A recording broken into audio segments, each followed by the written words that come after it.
Welcome to Season 2 of the SOAR podcast, the place for creative entrepreneurs who want to build healthier, happier, more profitable self-employed businesses. I'm your host, Cornell, business mentor at Chiron Consulting and CEO and senior copywriter at Cornell Content Marketing. Get ready to soar.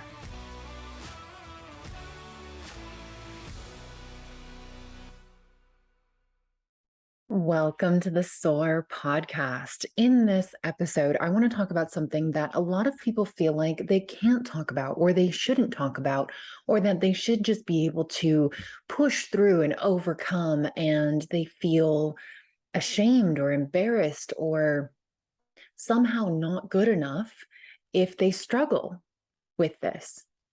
What I want to talk about today is working when you don't feel like it. So here's the thing. As a creative entrepreneur, whether you're a writer, a designer, a social media manager, a VA, a project manager, anything like that, where you're working with people and creative projects, you have to tap into that source of energy within you. And some days that energy just isn't there, or some days it's less available or it's weaker than you would like. Now, this is something that is very near and dear to my heart because my business was born out of the fact that I couldn't hold a regular job. I built my business while dealing with crippling PTSD. I had nightmares, I had insomnia, I had depression. I was being terrorized by someone who was perpetuating this cycle of PTSD. And all the while, I allowed my work to be an escape. But there were some days when I just could not focus. I could not muster the energy to actually create something for my clients.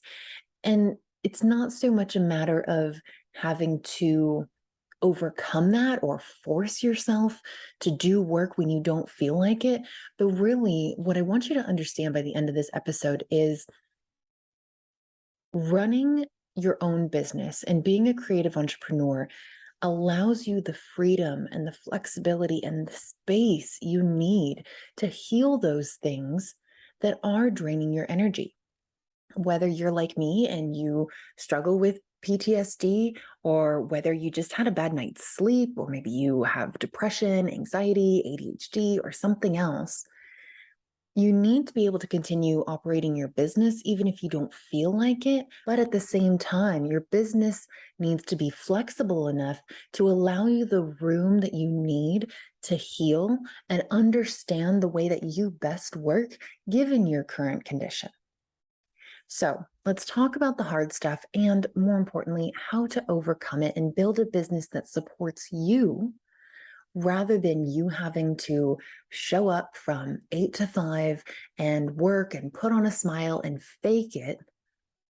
Let's talk about what it actually takes and what you need to wrap your brain around, the mindset shifts that need to happen, and the specific tools that you can use in the moment when you don't always feel like working. So the first thing, I just can't possibly emphasize this enough. You need to love your work. As I mentioned before, when I was going through the darkest time of PTSD, my work was my escape. It gave me something outside myself to focus on that made me feel good. Every time I was able to check something off a list or deliver something to a client and get that positive feedback, it made me feel good. It was a source of light for me. That's what your work needs to be for you as well. If you don't if you don't love your work, and if you don't lose yourself in it, if you don't get into that flow state and find true enjoyment from what you're doing, then something needs to change. Maybe your entire service needs to change. Maybe your packages need to change. Maybe the way you're working with clients needs to change. Maybe you need to outsource a lot of the tasks that are taking up your time and energy to someone who does enjoy that kind of work so you can focus on the things that truly light you up. That is absolutely number one, the most important point I can ever relay to you. You have to love your work. Ultimately, as a self-employed creative, you get to choose what your business looks like. You are not working for some employer who's saying, hey, I need you to do this. You don't have a job description that was handed to you by a corporation. You wrote your job description. So if it needs to change, then rewrite it.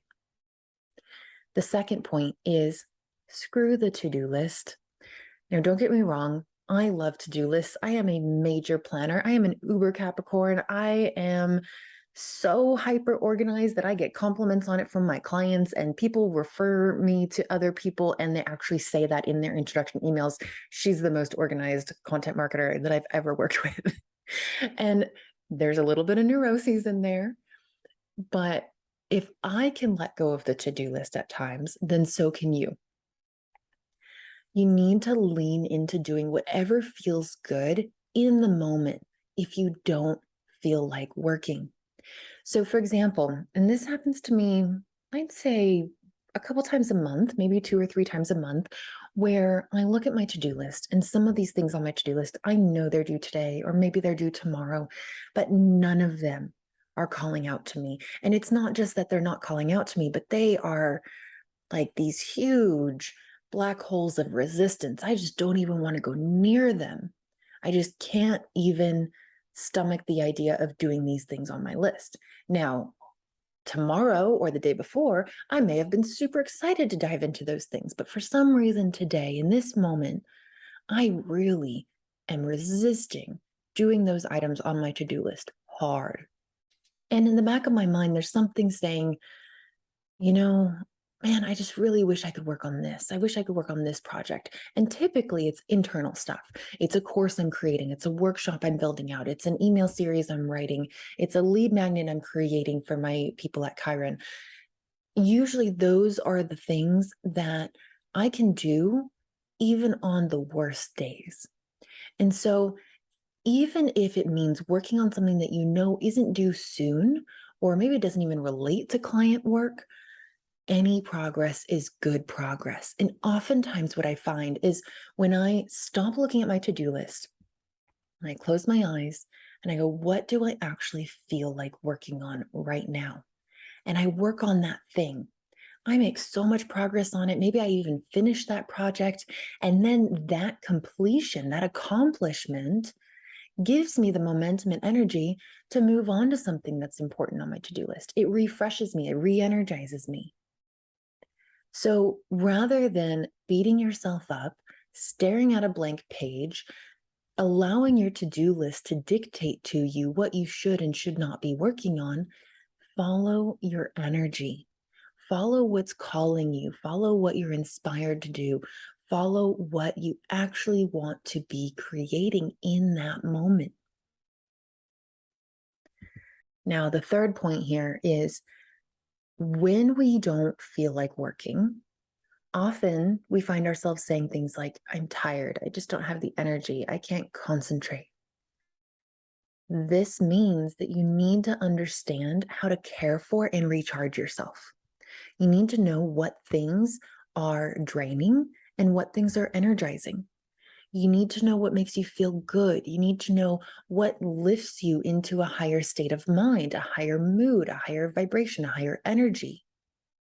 You need to know what puts a smile on your face. You need to know what makes all of the atoms in your body buzz.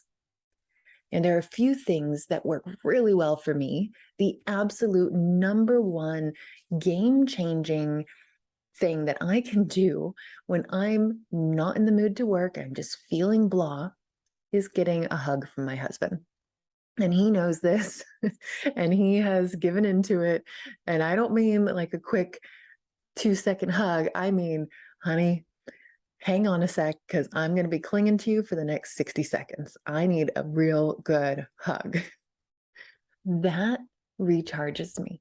That hug, that comfort recharges me. It refocuses me. It allows me to go, okay, there is something here in my life that I can actually literally touch and cling on to that is way more important than any blog post, any marketing email, any content strategy that I'm working on for my clients.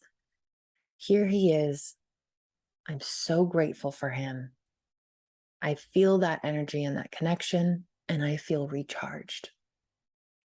If he's not home, which is very often in his current state of employment, but soon he'll be coming to join me full time working at both Cornell and Chiron. He's going to be retiring at the end of 2022, so he will be home all the time. But if he's not, I call him. I figure out some way to get in touch with that thing that recharges me. Now, for you, that thing may be a person. It may be your spouse, your significant other. It may be your sister, your brother, your mother, your father, your best friend. It could be a person. It could be a pet. It could be a place nearby your home that makes you feel good. It could be doing yoga. It could be taking a bath. It could be taking a nap. It could be meditating. You need to figure out what things bring you pure joy, what things really energize you. Because just like when you're craving some kind of food, maybe you're craving popcorn or salty, crunchy chips, typically that means your body is actually lacking salt or it's in need of carbs. You have cravings for a reason. Now, yeah, of course, sometimes it's a behavioral addiction or a habit that you've formed to snacking on that particular food at this time of night or whatever it might be. But more often than not, our cravings indicate something that we are lacking and something that we need to give ourselves. So if you are depleted of energy, if you are exhausted, if you are tired, then you are craving something energizing.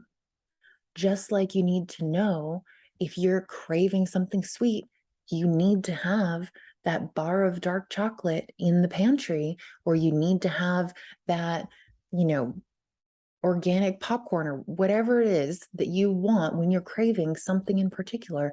You need to know what satisfies your energetic cravings. That thing will get you out of your current headspace and into a better one. Which leads me to my fourth point. And this is a really important tool that I hope everybody will download from the show notes. There is a book by Gabrielle Bernstein called Super Attractor. I highly recommend it.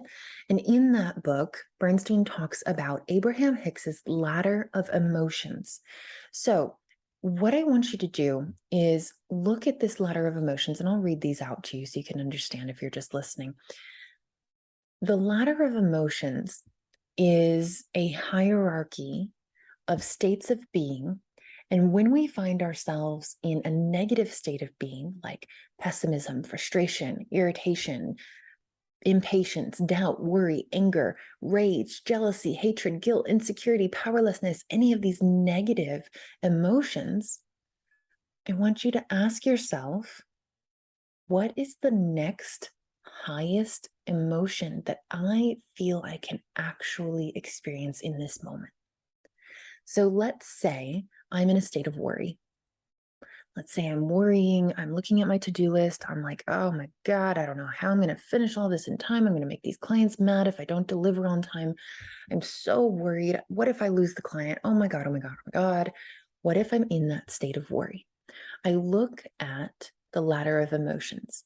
And as I run my eyes up from worry up the ladder, I see words like doubt, impatience, irritation, frustration, pessimism. Now, these are all not great things to feel, but they are all better than a state of worry. So I'm looking and I'm looking and I'm going, okay, which of these could I feel right now? Okay, I could feel irritation. Yeah, that sounds about right. I could go from being worried to being irritated that I don't have enough time. I don't have enough time to finish all of these things. I'm so irritated. Past me really screwed future me over by just stacking too many things on my to-do list for this week and promising too tight of deadlines. I am irritated at past me. Now, what I've done is instead of worrying and bottling up that negative energy inside, I am externalizing the problem.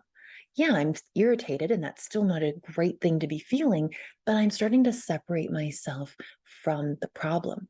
So now I'm in a state of irritation, and I look at the ladder again and I go, okay, what's above irritation? I see frustration, pessimism, positive expectations, contentment, belief, hopefulness, optimism. I'm starting to get into some positive ones. And I go, what is the next highest emotion that I could realistically feel right now?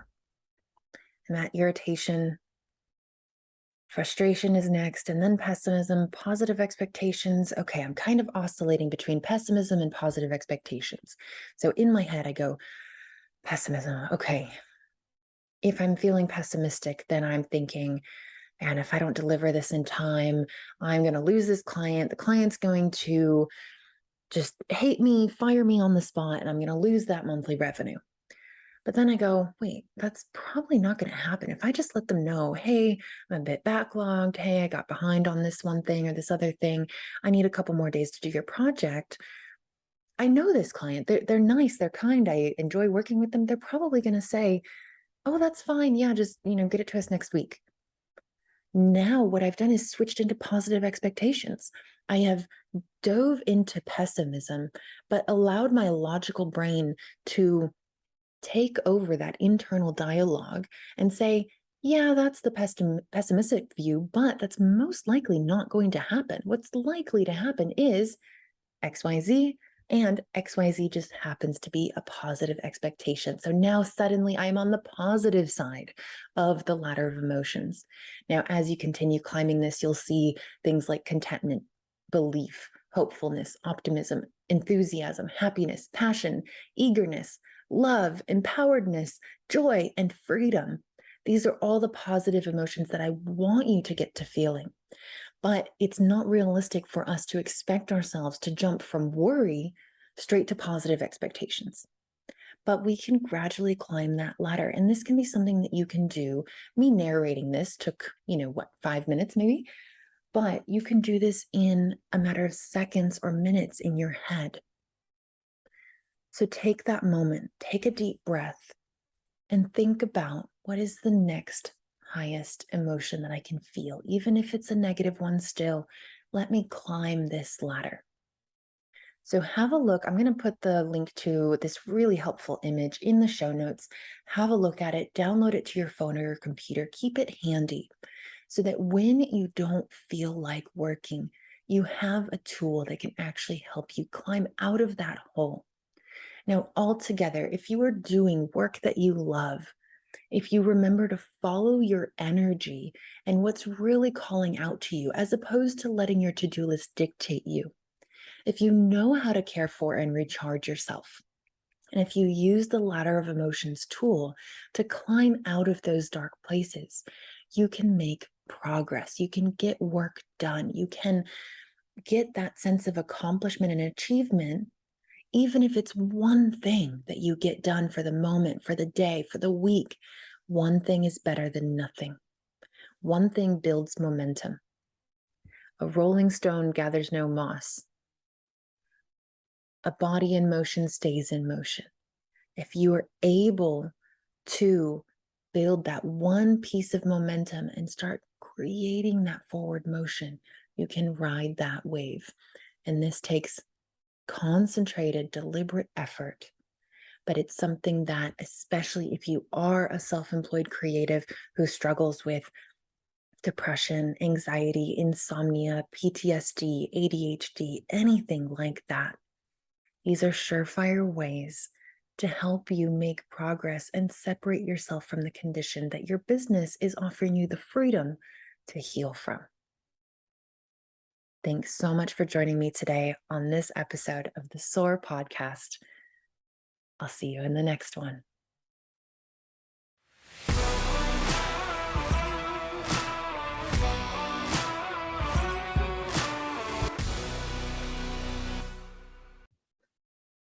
Hey, Ray here again. Thanks for listening. If you liked this episode, please subscribe and rate us in your favorite podcasting platform. Want to be a guest on the show or know someone who has an amazing story of entrepreneurship? Apply on our website at chironconsulting.us/podcast.